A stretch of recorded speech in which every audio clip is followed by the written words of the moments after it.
আমি বিকে শুভ্রা অফিসিয়াল এই চ্যানেলটি থেকে আমি বিকে শুভ্রা বলছি। আজকের আলোচ্য বিষয় হলো ভ্যালুজ।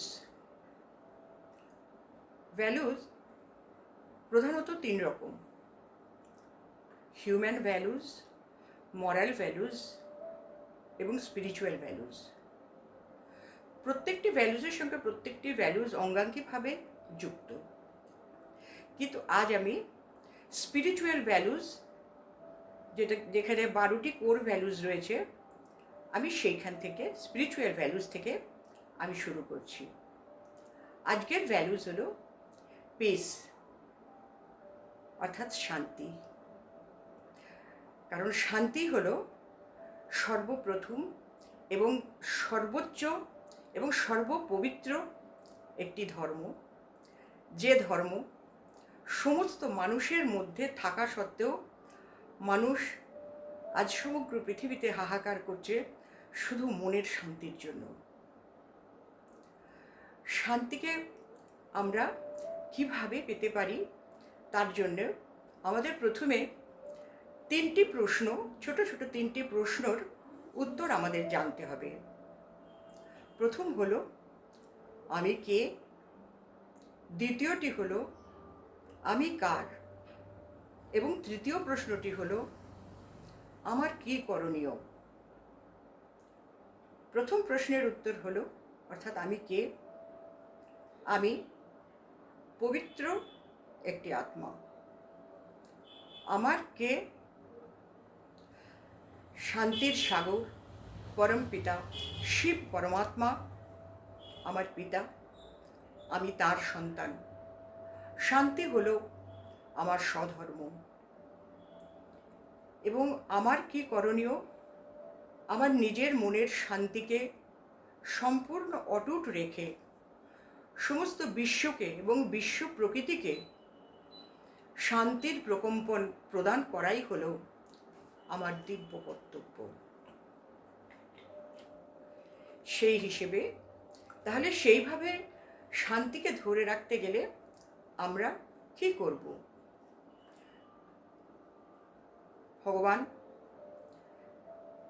শ্রী ভগবান বলছেন, গীতায় বলছেন, মন্মনা ভব মদ্ভক্ত মদ যাজি মাং নমস্কুরু মামে বৈশ্যৌসি সংশয় প্রতিজানে প্রিয়ৌসি মে। মন্মনা ভব এর অর্থ হলো তোমার মন আমার প্রতি দাও, আমার স্মৃতিতে তুমি সবসময় থাকো। মন কিভাবে দিতে পারবো? মন এবং বুদ্ধিকে একাগ্র করে আমরা ঈশ্বরের স্মরণে থাকব। আর কি বলছেন? সর্বধর্মান পরিত্যাজ্য মামেকম স্মরণং ব্রজ অহং ত্বাং সর্ব পাপেভ্যো মোক্ষয়িষ্যামি মা শুচঃ। সর্বধর্মান পরিত্যাজ্য অর্থাৎ সর্বধর্ম বলতে হিন্দু, মুসলমান, বুদ্ধ, খ্রিস্ট নয়, শরীরের ধর্ম। আমরা শরীরে থাকা অবস্থায় আমরা অনেক রকম অনেক কিছু বিকার আমাদের ভেতরে চলে। কারোকে হিংসে করা, কারোকে নিন্দে করা, কারোকে নিয়ে সমালোচনা করা, এইরকম অনেক কিছু কাজ আমরা করে থাকি। তাই ঈশ্বর বলছেন সর্বধর্মান পরিত্যাজ্য, এই সমস্ত শরীরের ধর্মকে ত্যাগ করে মামেকম ইয়াদ করো, অহং ত্বাং সর্ব পাপেভ্যো, আমি তোমাকে সমস্ত পাপ থেকে, সমস্ত অপরাধ থেকে মোক্ষয়িষ্যামি মা শুচঃ, অর্থাৎ তোমাকে আমি মুক্ত করব। তাই দেখা যাচ্ছে যে মনের শান্তিকে বজায় রাখতে গেলে তার নির্দেশ অনুসারে আমাদের মনে দিব্য বুদ্ধি, শান্ত ভাবনা এবং আত্মিক দৃষ্টি আমাদের ভেতরে থাকা একান্ত দরকার। তবেই আমরা আমাদের মনে শান্তিকে অব্যাহত রাখতে পারব। আত্মিক দৃষ্টি অর্থাৎ সোল কনসিয়াসনেস, সেটির অর্থ হলো আমি যেমন একজন আত্মা, আমার আত্মার ভেতরে আমার যা যা ধর্ম আছে, আমার সঙ্গে বা আমার সামনে যে আছেন তিনি যেখানকারই হন, বিদেশের হোক, নিজের দেশের হোক, ছোট হোক, বড় হোক, সে যেমনই হোক, আমাকে জানতে হবে তিনিও কিন্তু আমারই মতন একজন আত্মা। আমরা আত্মিক দৃষ্টিতে আমরা ভাই ভাই, কারণ পরমপিতা পরমাত্মার সন্তান আমরা সমস্ত আত্মারা। সারা বিশ্বে কিন্তু এই কথাটি আছে, যেমন হিন্দু চিনি ভাই ভাই, হিন্দু মুসলিম ভাই ভাই, সেখানে মাদারহুড, ফাদারহুড, সিস্টারহুড এ সমস্ত নেই, সেখানে আছে ব্রাদারহুড। অর্থাৎ আত্মিক দৃষ্টিতে সমস্ত আত্মা হলো ভাই, সেই হিসেবে তাকে আমাদের দেখতে হবে। তার কারণ যখন আমরা শরীরের দিকে আমরা দৃষ্টি দিই, তখন কারুকে দেখে আমাদের ভালো লাগে, কারুকে দেখে বা আমাদের ভালো লাগে না, তার সাথে খারাপ ব্যবহার করি বা তার প্রতি অন্যায় কোনো আচরণ করি, কারণ আমরা দেহ দেখে আমরা তার প্রতি আলোচনাগুলো করছি বা মনের ভিতরে সেই সব সংশয়গুলো আসছে। সেই জন্যে যখন আমরা দেখব কারুকে, ঠিক আত্মিক রূপে দেখব, যা আমার মধ্যে আছে ওনার ভিতরেও তাই আছে। হয়তো উনি কোনো বড় কোনো বিশেষ কোনো একটা কাজ করছেন, আমি সাধারণ মানুষ, সংসার গৃহস্থিতে থেকে আমার কর্তব্য আমি পালন করছি। কাজের অর্থাৎ এগুলোর কোনো বিচার নেই, বিচার হচ্ছে তাকে কোন দৃষ্টিতে আমি দেখছি, অর্থাৎ আত্মিক দৃষ্টিতে আমি তাকে দেখছি। তো সেই জন্যে এখানে একটা ছোট্ট একটা গল্প বলি। একদিন রাজা দশরথের কাছে একজন সাধুজি এলেন, এসে বললেন, আচ্ছা রাজামশাই, আপনি তো শুনেছি আপনি বিশাল বড় রাজা, আপনার অট্টালিকাটি আমি একবার দেখব, আপনার প্রাসাদটা একবার দেখব বলে এসেছি আমি, এবং আপনার কাছে আমার একটা প্রশ্ন আছে। রাজা বললেন, বেশ ভালো কথা, বলুন। বললো, আপনার আগে প্রাসাদটি দেখে আসি, তারপরে আপনার কাছে একটা প্রশ্ন করব। বললো, সাধুজি আপনি প্রশ্নটা করতেই পারেন, বলুন। বললো, আচ্ছা আপনাকে সবাই রাজর্ষি বলে, রাজ ঋষি বলে, কিন্তু কেন বলে? আপনার ঋষিত্ব তো কিছুই কোথাও তো দেখতে পাচ্ছি না, আপনি একটা মস্ত বড় অট্টালিকার মধ্যে আছেন, কত বৈভবের ভেতরে আছেন, কত কত কিছুর ভেতরে আপনি রয়েছেন, আপনি কিসের অভাবে আছেন? তো আপনাকে তারপরেও মানুষ রাজর্ষি কেন বলে, রাজঋষি কেন বলে? তখন রাজা একটু মুচকি হাসলেন। তখন রাজা দশরথ সেই সাধুজির হাতে একটি প্রদীপ জ্বালিয়ে দিলেন। একটি প্রদীপ জ্বালিয়ে দিয়ে বললেন, আপনি এইবারে যান, আপনি আমার সমস্ত রাজপ্রাসাদটা আপনি ঘুরে ঘুরে দেখে আসুন, আপনি দেখবেন বলে এসেছিলেন, দেখে আসুন। তবে হ্যাঁ, একটা দিকে আপনাকে নজর রাখতে হবে, আপনার হাতে যে প্রদীপটি আমি জ্বালিয়ে দিলাম সেটা যেন না বুঝে যায়, আগুনটা যেন এইরকম প্রজ্বলিত থাকে, সেই দিকে আপনি একটু নজর রাখবেন। তো রাজার আদেশ, তিনি বললেন ঠিক আছে। তিনি হাতে এই প্রদীপ নিয়ে আস্তে আস্তে রাজার রাজপ্রাসাদের দিকে প্রস্থান করলেন। প্রাসাদ দেখছেন, মাঝে মাঝে দেখছেন, আবার হাতের দিকে তাকাচ্ছেন, প্রদীপটা ঠিক মতো জ্বলছে তো। তো এইভাবে অতি কষ্টে তিনি প্রাসাদটা দেখে কিছুক্ষণ পরে তিনি যখন এসে ফিরলেন, রাজা দশরথ জিজ্ঞেস করলেন, প্রাসাদ কীরকম লাগলো, প্রাসাদ কেমন দেখলেন? বললেন, আমি তো ভালো করে দেখতে পারলাম না, কারণ আপনি আবার বলেছেন আমার হাতের প্রদীপটা যেন নিভে না যায়, সেইটা আবার আমাকে দেখে রাখতে হবে, সেইটা দেখতে গিয়ে আমার ভালো করে প্রাসাদটা দেখা হলো না।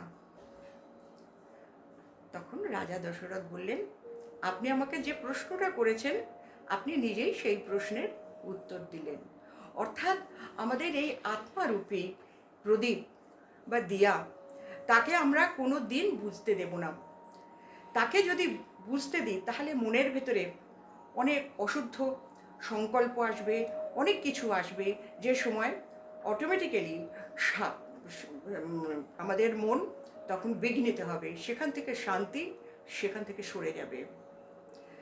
তাই জন্যে দশরথ আর যে আছেন তিনি বললেন, আমি যে এখানে আছি এত বৈভবের ভিতরে আপনি দেখছেন, কিন্তু আমাকে আমার দিব্য বুদ্ধি, আমার শুদ্ধ সংকল্প এবং সকলের প্রতি আমার সচেতনতা, দৃষ্টি আমাকে ঠিক সেইভাবে রেখে আমাকে চলতে হয়। কোনো বস্তু বৈভব আমাকে পরাজিত করতে পারেনি।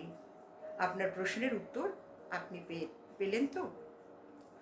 আসলে আমরা বেদ, শাস্ত্র, উপনিষদ আমরা কত কিছুই পড়ি, কিন্তু তারপরেও আমরা মনের শান্তিকে স্থায়ী করতে পারি না। তাই জন্য বলা হচ্ছে যে আমাদের বিচারধারাকে আমরা যতটা ধৈর্যপূর্ণ সহকারে আমরা দেখব, আমাদের মনে শান্তি ততটাই বিরাজ করবে। আমরা ব্যর্থ কথা অনেক বলি, ব্যর্থ চিন্তা অনেক করি। এই সমস্ত কারণগুলির জন্য আমাদের শান্তি ঠিক মতন থাকতে পারে না। আর মূলত আমাদের তিনটি ব্যর্থ জিনিস, একটি হলো তো ব্যর্থ চিন্তা,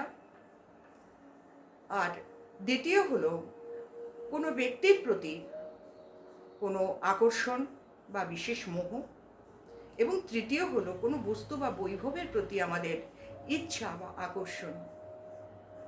তো ঈশ্বর তিনি শ্রীমতে বলছেন, যেমন স্মৃতি তেমন স্থিতি।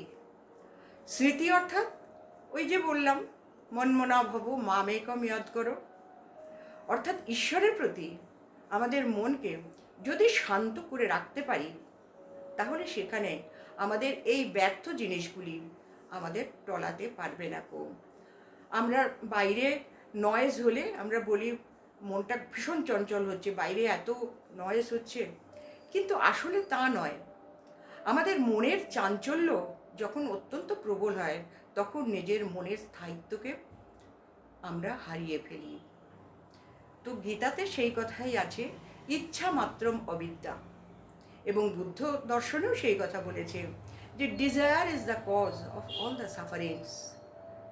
শান্তিকে ধরে রাখার জন্য আমরা এইভাবে যদি চলতে পারি, তাহলে শান্তি আমাদের ভেতরে অবিনাশী এবং সুন্দর একটি ধর্ম, সে আমাদের শান্তিতে রাখতে পারে।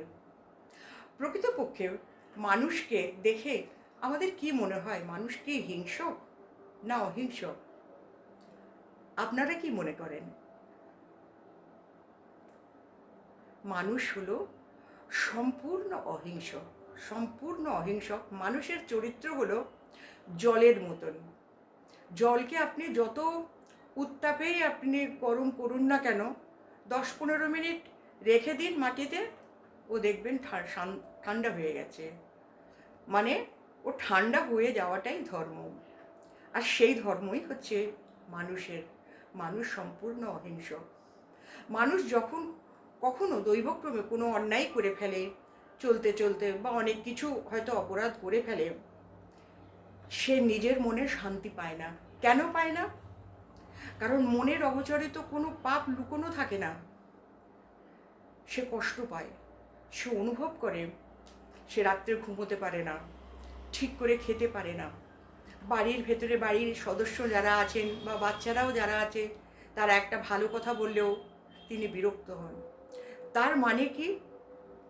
আত্মার বিরোধী কোনো ধর্ম যদি আমরা কিছু করি, তাহলে আত্মা কষ্ট পায়, সেখানে শান্তি অব্যাহত থাকে না, শান্তি সেখানে বজায় থাকে না, মন অশান্ত হয়ে ওঠে। কারণ আমরা বারবার বলছি কি, শান্তি হচ্ছে সর্বোচ্চ এবং সর্বপবিত্র একটি ধর্ম, যে শুভ চিন্তা, শুদ্ধ অনুভূতি এবং শুভ ভাবনা নিয়ে সে বিরাজ করে মানুষের মনে। সমস্ত মানুষের একই কামনা, শান্তি আসুক, আমাদের জীবনে শান্তি স্থাপনা হোক।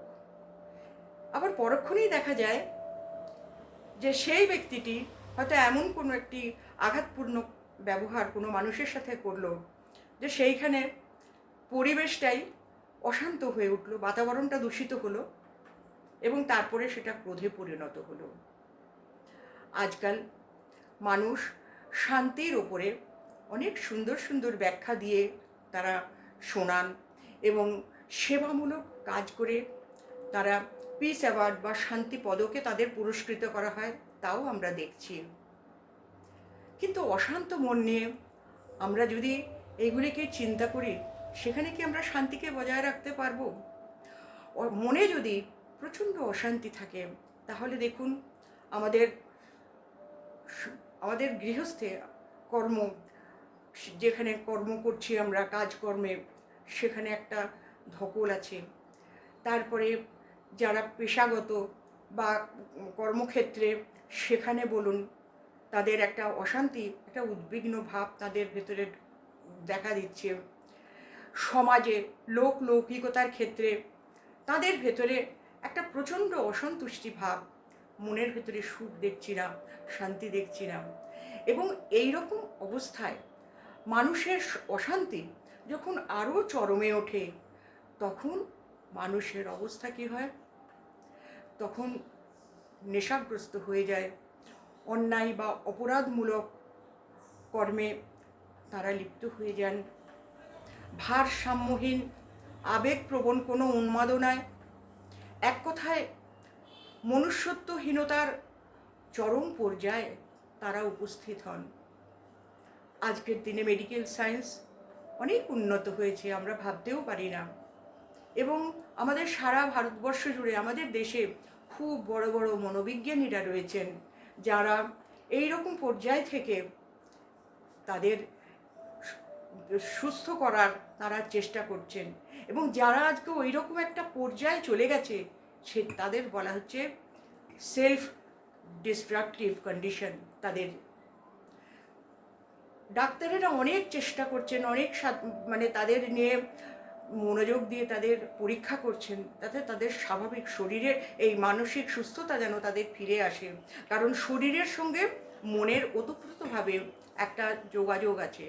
আমরা দেখেছি, মন যদি ভালো থাকে, শরীরের সামান্য কিছু হলেও আমরা শরীরে সেটা গ্রাহ্য করি না, কারণ মনই তো আমাদের সব কিছুকে পরিচালনা করে। তো ডাক্তার যদি সেই রকমভাবে তাকে অন্তত একটা স্বাভাবিক স্তরে এনে তার মনের ভেতরে শান্তির একটা স্তর অন্তত যদি গড়ে দিতে পারেন তাদের চিকিৎসার প্রভাবে, তখন দেখা যাবে তাদের ভেতরে সেই যত রকম নাকারাত্মক চিন্তা, ব্যর্থ চিন্তা, ধ্বংসাত্মক চিন্তা, যত রকমের সমস্ত চিন্তা তাদের ভেতরে ছিল, সেগুলি ধীরে ধীরে ধীরে ধীরে সেগুলি যেগুলি চলে যাবে, সেগুলি সেখান থেকে সরে গিয়ে আর সেই শূন্য স্থানে স্বতঃস্ফূর্তভাবে সুখ, শান্তি, আনন্দ, খুশি, এই জিনিসগুলো তখন সেই শূন্য স্থান পূর্ণ করে তখন ভরপুর হবে। এখানে একটা ছোট্ট গল্প আমি বলি। একজন রানীর, তিনি একদিন দেখছেন অনেক গয়নাগাটি তো পরে থাকেন, তো তিনি হঠাৎ গলায় হাত দিয়ে দেখলেন, আরে তার সবথেকে ফেভারিট, সবথেকে মানে আদরের একটা হীরের হার তিনি খুঁজে পাচ্ছেন না। রাজাকে গিয়ে জানালেন। রাজা সমস্ত তার যেখানে যত লোকজন আছে, দাস দাসী আছে, যেখানে যত আছে সবাইকে বললেন, রানীমার এই মহামূল্য এবং তার খুব পছন্দের হার, সেটা এইভাবে কোথায় গেল, তোমরা সবাই দেখো। দিন শেষে তারা সবাই রাজার কাছে মাথা নিচু করে এসে বলল, আমরা অনেক খুঁজেছি, কিন্তু রানীমার হার আমরা খুঁজে পাইনি। রাত্রিবেলা শোবার সময় রানীমা যখন দর্পণের সামনে, আয়নার সামনে এসে নিজেকে দেখছেন, তখন দেখছেন অনেক হারের মাঝখানে তার সেই হীরের হারটি জ্বলজ্বল করছে। অর্থাৎ এই গল্পটার মানে হলো, শান্তি বাইরের থেকে কখনো আসে না। শান্তি হচ্ছে স্বধর্ম, আমাদের নিজস্ব ধর্ম হচ্ছে শান্তি। তাকে কিভাবে আমরা রাখবো, আমাদের নিজেদের কর্মের দ্বারা আমরা তাকে কিভাবে ধরে রাখবো, আমাদের সেইটাই হচ্ছে আসল দেখার বস্তু। সুতরাং শান্তিকে আমাদের অব্যাহত রাখার জন্যে আমি যেভাবে বললাম, এবং ডাক্তারদের সম্পূর্ণ সহযোগিতায় আমরা এইভাবে চেষ্টা করব তাকে শান্তিকে আবার ফিরিয়ে আনতে। এ তো গেল স্বাভাবিক কথা, কিন্তু এরপরেও আমি আবার বলছি যে এই অনুশীলনীর জন্যে সর্বশ্রেষ্ঠ প্রয়োগ হচ্ছে রাজযোগ অভ্যাস। রাজযোগ অভ্যাসের দ্বারা এমন কোনো অসম্ভব বস্তু নেই যা সম্ভব হবে না। সমস্ত রকমের দুশ্চিন্তা, সমস্যা, যার শান্তি বিঘ্নিত হচ্ছে, যে অনেক রকম স্ট্রেস বা টেনশন নিয়ে সব সময় সে ডিপ্রেশনে ভুগছে, এইরকম অনেক রকম কষ্ট নিয়ে যারা এরকম করছেন, ডাক্তার এক সময় হয়তো দেখলেন 2 বছর 3 বছর তার আন্ডার ট্রিটমেন্ট রইল, কিন্তু তারপর যদি সম্পূর্ণভাবে আমরা এই রাজযোগ অভ্যাসের দ্বারা আমরা অনুশীলন করি, আমরা অবশ্যই আমাদের হারানো জিনিস এবং আমাদের শ্রেষ্ঠ সম্পদ হলো মনের শান্তি, তাকে আমরা ফিরে পেতে পারব। সর্বে ভবন্তু সুখিনাম, সর্বে সন্তু নিরাময়, সর্বে ভদ্রাণি পশ্যন্তু, মা কশ্চ দুঃখ ভাব হবে। আপনারা সবাই ভালো থাকবেন, আনন্দে থাকবেন, খুশিতে থাকবেন। আপনাদের সকলের প্রতি আমার শুভ ভাবনা, শুভ কামনা রইল। ওম শান্তি।